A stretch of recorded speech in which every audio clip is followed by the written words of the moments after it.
하나님께서 세우시는 교역자, 그런 제목입니다. 하나님께서 세우시는 교역자. 톨스토이의 인생론에 보면 인간에 관한 이야기 가운데 이런 얘기가 나옵니다. 인간은 외롭고 쓸쓸한 존재다. 그러므로 존중받고 인정받고 사랑받아야 비로소 의미 있게 살 수 있는 존재다 그랬습니다. 자, 존중받고 인정받고 사랑을 받아야 의미 있게 인생을 살아낼 수 있는 것이 인간이다. 현대를 가리켜서 권위 상실의 시대라고 말합니다. 권위주의는 있을지 몰라도 참 권위를 잃어버린 그런 시대 속에 우리는 지금 살고 있죠. 제자에게 스승은 아무런 권위가 없게 되었고, 또 자녀에게 부모의 권위도 땅에 떨어졌습니다. 그런데 이보다 훨씬 더 중대하고 심각한 문제가 있죠. 그것은 꼭 권위를 가지고 있어야 성도들이 참 행복하고 성도들이 참 말씀의 진리를 배우기에 참 좋은데, 교역자의 권위가 위험수위에 다다랐다라고 하는 것입니다. 우리가 아무리 권위 상실의 시대에 살고 있다고 하지만, 그러나 교역자의 권위는 상실되어서는 참 안 됩니다. 왜 그럴까요, 여러분? 그것은 목회자 자신을 위한 것이 아닙니다. 교역자 자신을 위한 것이 아니라 사실은 성도들을 위한 것이기 때문입니다. 자, 우리의 목회자, 교역자들은 참 인격이 좋다, 실력이 참 있다, 사랑이 많다, 이렇게 생각을 하게 되면 하나님의 말씀을 전해도 받는 이에게 큰 은혜가 되고 효과가 나타나기 시작을 하고, 또 긍정적인 생각은 큰 기적으로 나타나기 시작하죠. 피그말리온 효과가 나타납니다. 그래서 신명기 18장 15절부터 22절에 보니까 교역자는 사람이 세우는 것이 아니다, 하나님이 세우는 것이다. 교역자는 직접 하나님이 세우시는 것이다. 교역자는 인간의 일이 아니라 하나님의 일, 교역자는 사람의 능력이 아니라 하나님의 능력으로 일하는 그런 사람이다 그랬습니다. 자, 권위라고 하는 것이 나쁜 것이 결코 아니죠. 권위는 뭘까요? 권위는 남을 지휘하거나 통솔하여 따르게 하는 힘이다. 리더십입니다. 또 권위를 authority 그렇게 얘기를 하는데요, 일정한 분야에서 또 사회에서 인정을 받고 영향력을 끼칠 수 있는 그런 위신이 바로 이제 권위다 그랬습니다. 잘은 권위주의는 정말 나쁜 것입니다. 얼마나 권위주의가 나쁠까? 권위를 강조하는 사상으로 권위에 대한 의심이나 반항이나 모독을 죄악으로 여기는 행동 양식이 바로 권위주의입니다. 그래서 권위주의는 신정정치, 또 공산주의라든지 나치주의라든지 독재정권 이런 것들을 낳죠. 가부장제도 같은 나쁜 제도들을 낳습니다. 그러나 권위라고 하는 것, 하나님이 세우시는 권위, 이 권위는 너무너무 중요한 것입니다. 자, 오늘 레위인 가운데 30세에서부터 50세까지 회막에서 봉사할 사람들을 선택합니다. 오늘 30세에서부터 50세까지라는 이 단어가 계속 4번이나 반복이 되고 있습니다. 꼭 우리 한번 깊이 생각해 봐야 될 일입니다. 자, 하나님께서 처음에 모세를 시내산에 불러올라 가지고 결국은 40일 금식 기도를 시킵니다. 하나님께서 십계명 돌판 위에 말씀을 새겨줬습니다. 말씀. 자, 이 말씀은 정말 축복입니다. 말씀은. 그런데 여러분, 이 말씀을 받는 인간의 절망을 하나님은 하셨습니다. 왜냐하면 이 십계명이라는 계명을 인간이 다 지킬 수가 없기 때문입니다. 쉽게 면을 그려되게 하면 내가 뭐에 이렇게 죄를 짓고 살아가는 인생이구나. 인간의 절망을 하나님은 아셨죠. 그래서 또 모세가 40일 40주야를 또 금식할 때 하나님께서 한 가지 비밀을 알려주셨습니다. 그것은 바로 말씀이 진정한 축복이지만 그 말씀을 지키지 못하는, 그래서 말씀 앞에 절망하는 인간에게 무엇을 주셨을까? 성막을 주시는 것입니다. 성막. 그러니까 말씀의 축복과 이 성막의 축복, 다시 말하면 말씀의 훈련과 예배의 훈련, 이 훈련은 너무너무 중요한 것입니다. 자, 여러분, 성막이라고 하는 것, 이 광야 생활 40년을 버틴 힘이 뭘까? 그것은 성막입니다. 성막이 있기 때문이죠. 교회가 있기 때문에 광야 생활 40년을 버텨낸 것입니다. 그 성막은 얼마나 중요할까요? 성막은 하나님께서 친히 거하시는 집입니다. 성막. 자, 성막이란 뭘까요? 하나님을 만나는 장소입니다. 그래서 회막이라고 했습니다. 회막. 이 성막, 율법대로 살지 못한 죄인, 이 지은 죄를 용서받을 수 없는 죄인, 이 죄인에게 용서받고 위로받을 수 있는 그런 놀라운 장소가 바로 성막이었습니다. 1년에 한 번씩 죄 지은 내가 죽어야 되는데 죽을 수 없으니까 염소나 양이나 또 숫소나 피를 대신 흘리면서 우리 대신 대속의 죄를 성소에 뿌리죠. 그래서 우리는 어때요? 용서를 받도록 하는 것이 바로 이 구약 성경이었습니다. 그래서 동시에 이 성막이라는 것은 경배와 찬양과 감사의 축복이 있는 곳이 바로 성막이었죠. 그러니까 광야 생활 40년 고통의 시간들을 버텨낼 수 있는 힘이 뭘까? 그것은 하나님의 말씀입니다. 말씀을 붙잡고 그리고 하나님 앞에 예배드리고 찬송하면서 이 광야 생활을 이겨내야지 다른 방법은 있을 수가 없는 거죠. 그래서 이 말씀은 성공과 축복의 길잡이입니다. 하나님의 말씀. 그러니까 말씀을 붙잡고 살면 반드시 성공과 축복의 길잡이가 되어 말씀이.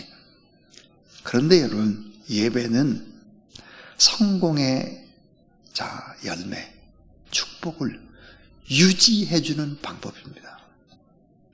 내가 받은 아름다운 귀한 것, 성공이나 축복을 오래도록 지켜가도록 유지해주는 힘이 바로 예배다라고 하는 것입니다. 그래서 성막에서 섬기는 거룩한 일을 하는 사람들을 오늘 본문에 계수합니다. 자, 여러분, 레위 자손 1개월 이상 된 레위 자손의 수가 얼마였느냐? 22,000명이었습니다. 그런데 오늘 본문에 강조하는 30세부터 50세까지 이 레위 자손의 남자의 수는 8,580명이었습니다. 그러니까 숫자가 레위 자손 가운데 결국은 한 3분의 1 정도밖에 되지를 않습니다. 자, 특별히 성막을 위해서 쓰임받는 이런 30세부터 50세까지의 사람들, 이런 사람들은 과연 어떤 사람들이었을까? 어떻게 사역을 시작해야 될까? 하는 얘기가 오늘 본문입니다. 자, 교역자, 그러죠. 교역자, 사역자, 그럽니다. 자, 이 교역자라고 하는 이 단어를 보면 영어로 세 단어로 표시할 수 있습니다. 화면에 한번 띄워보면, 자, 첫 번째가 pastor입니다. 이 pastor는, 자, 양을 치는 바로 선한 목자입니다. 그래서 보호하고 잘 이끄는 바로 책임감 있는 그런 목자가 pastor. 다음 두 번째는 minister, 그럽니다. 이 minister는 섬기는 종이죠. 섬기는 사역입니다. 자, reverend 그랬는데, 이 reverend는 거룩한 축복의 통로, 또 진정한 품위와 인격, 그래서 성직자라고 하는 이런 뜻이 있습니다.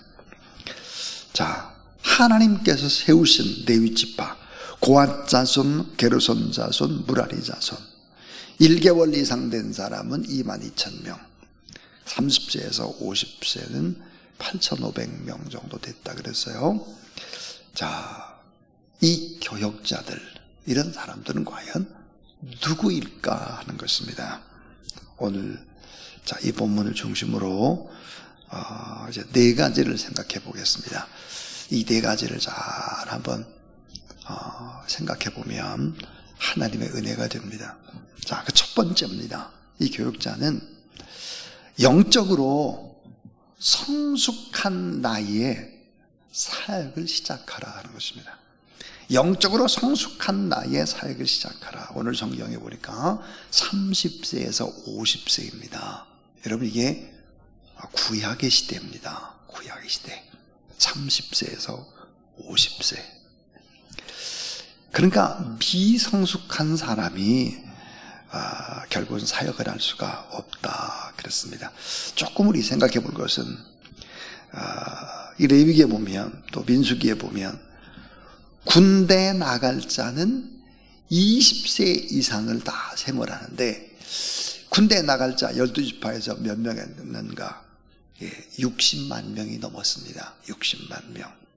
그런데 성막 성소에서의 사역자의 나이는 20세 이상이 아니라 30세에서 50세입니다.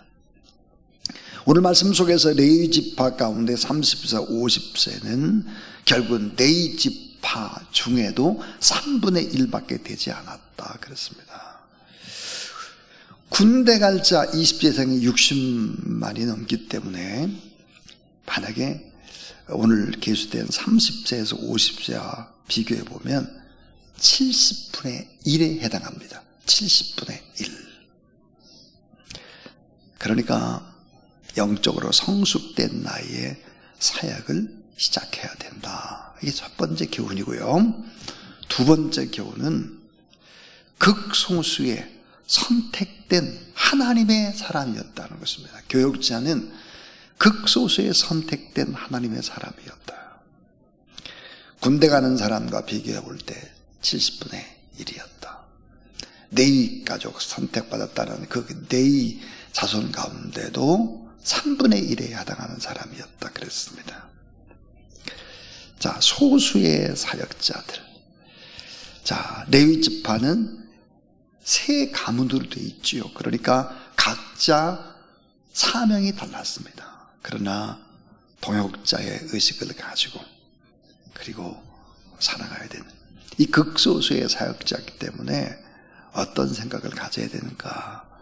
거룩한 자존감을 가져야 합니다. 거룩한 자존감. 만약에 교역자들이 거룩한 자존감에 손상을 입기 시작을 하면 사역을 제대로 못하죠. 근심 걱정에 빠지게 되는 것입니다. 이 교역자는 거룩한 자존감을 먹고 살아가는 그런 사람이죠. 이런 자존감이나 권위들이 와르르 무너지게 되면 교역자는 참 어려워지기 시작을 하죠. 자, 그 다음 세 번째입니다. 이 세 번째는 큰 비전 안에서 질서 있게 사역을 하라는 거예요. 큰 비전 안에서 질서 있게 사역하라 그랬습니다. 아까 레위 지파가 또 3개의 자손으로 돼 있다고 그랬어요. 레위 지파가. 그러니까 이 세 지파는 크게 보면, 세 자손을 보면 하는 일이 다 달랐습니다. 하는 일이 다 달랐지만 결국은 어떻게 해야 될까? 상호 책임지고 상호 협력하고 공동체성을 회복하고 상생을 하는 이런 마음으로 가야 된다. 그러니까 고핫 자손이나 게르손 자손이나 무라리 자손이나 사역의 범위는 달랐습니다. 그러나 가나안으로 향해 가는 방향, 그 큰 그림 안에서는 같은 목적을 가지고 사역을 하는 그런 사람들이죠. 비행기 조종사가 되는 훈련을 하는데 맨 중요한 첫 번째 훈련이 뭐냐면 이런 훈련이라고 합니다. 나의 눈을 믿지 말아라. 내 눈앞에 펼쳐지는 광경을 믿지 말아라. 비행기 조종사는 계기판을 보고 계기판을 믿어야 한다. 앞에 펼쳐지는 눈에 보이는 광경, 그것은 사실이 아니다. 마찬가지로 교역자에게도 계기판이 있습니다. 그 계기판이 뭘까? 하나님의 말씀이죠. 눈앞에 보이는 현실, 그것을 믿으면 안 되는 거죠. 그 뒤편에서 역사하시는 하나님의 역사를 믿고 참고 견디고 이렇게 나가야 되는 것이 바로 이제 목회자다라고 하는 사실입니다. 그러므로 이 목회자에게 있어서는 정말 중요한 것이 있습니다. 자, 마지막 네 번째는 늘 십자가 앞에서 자신을 성찰하는 것입니다. 자, 여러분 십자가 앞에 서보세요. 십자가 앞에 서게 되면 우리는 강자가 될 수 없습니다. 우리는 약자가 됩니다. 우리는 죄인이 됩니다. 긍휼히 여김 받아야 될 작은 자가 되죠. 자, 여러분 약한 자가 되어야 진정한 약한 자를 도울 수 있는 것입니다. 강자가 돼서는 약자를 도울 수가 없어요. 오늘 이 하나님의 말씀을 준비하다 그런 생각을 했습니다. 내가 더 많이 약해지고 낮아져야 약한 자를 도울 수 있겠구나. 내가 교만하면 정말 안 되겠구나. 이런 생각들을 참 많이 하게 되었습니다. 그럼 마지막 결론으로 교역자의 문제가 뭘까 하는 거예요. 교역자의 문제. 왜 교역자는 권위가 우르르 무너지는 일들이 있을까? 영적인 전쟁입니다. 자, 고앗 자손, 게르손 자손, 므라리 자손 이런 레위 자손이 있었다 그랬는데 여러분 교역자는 늘 하나님의 말씀을 증거하기 때문에 영적인 전쟁에 있어서 마귀의 세력의 공격을 가장 많이 받는 사람입니다. 악한 세력들. 그래서 우리 성도들이 목회자를 위해 많이 기도하지 않으면 안 되는 거죠. 마귀의 역사 어떻게 됐을까요? 네. 레위 지파 안에 일어나는 마귀의 역사.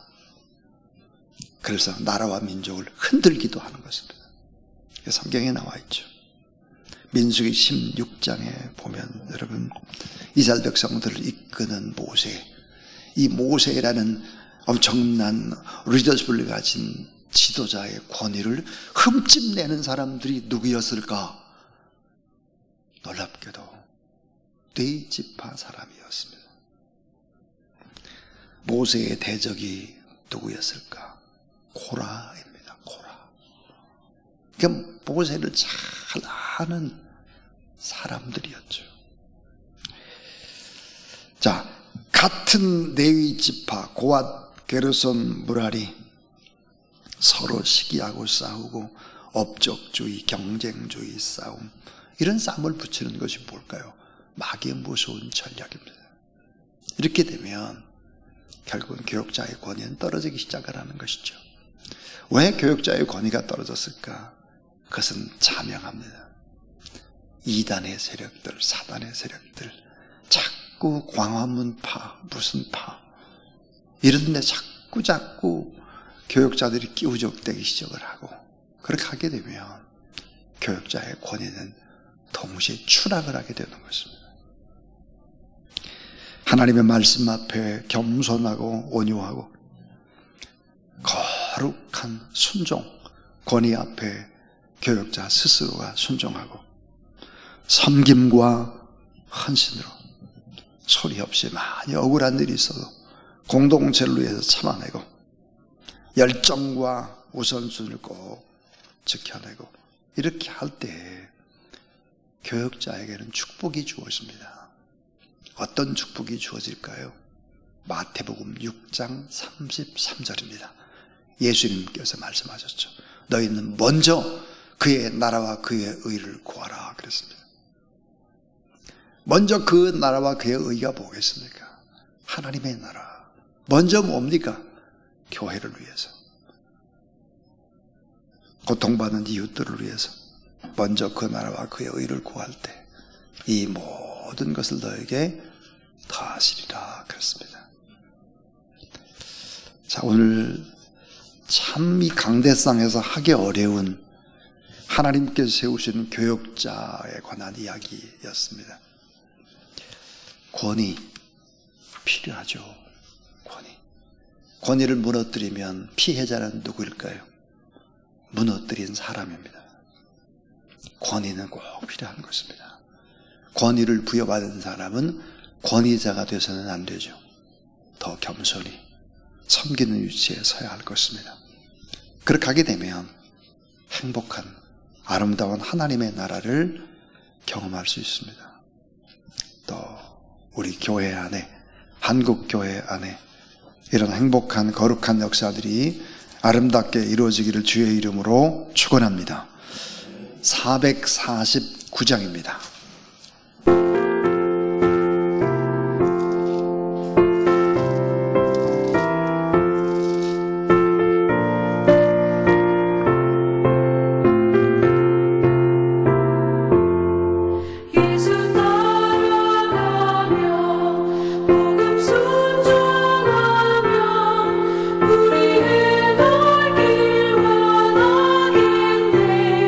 주를 의지하며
이제는 구주 예수 그리스도의 무한하신 은혜와 하나님의 사랑과 오늘도 우리에게 힘주시고 갈 길을 밝히 인도하시고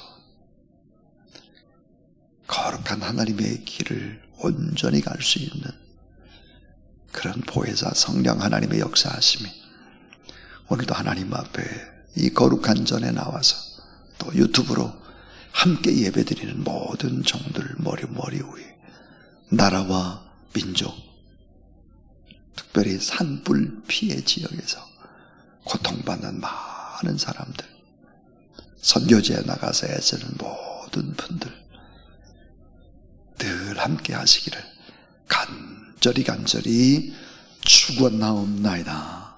아멘.